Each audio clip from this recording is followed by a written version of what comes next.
Sortie majestueuse de Pétoni Kodassis, malgré le poids de l'âge, le roi de Djougou tient à la tradition. Ici, nul ne veut se faire compter ce rite séculaire. Démarré à 10h30, le cortège royal se rend sur une douzaine de sites avec des temps d'arrêt précis, selon l'étape pour les prières et libations. Le périple sous un soleil de plomb dure 2 heures environ. Une fois de retour, le souverain assiste à une première parade de cavaliers pour avoir fait un long parcours sans incident.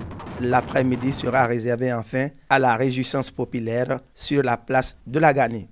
La Gani est une fête traditionnelle liée à la naissance du prophète Mohammed sallallahu alayhi wa sallam.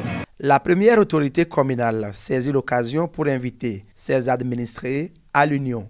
Je nous invite tous à taire nos divergences sociopolitiques.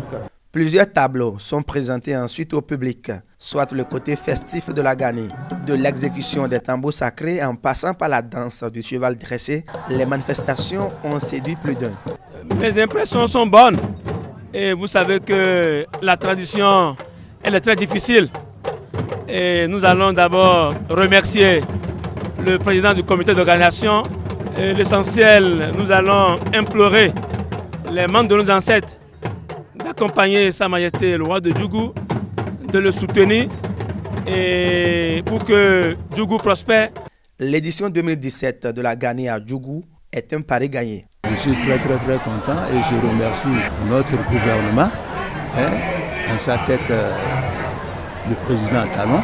Nous le remercions parce qu'aujourd'hui on est là ensemble, il est là, il est notre président. Que Dieu nous donne tous la santé, la longévité et que chaque année on se retrouve pour la fête de la Gani. Enfin, les descendants des dynasties des Pétoni, Atakora et Nyora, les Baparapé et la communauté Peul font leur allégeance au souverain conformément à la tradition.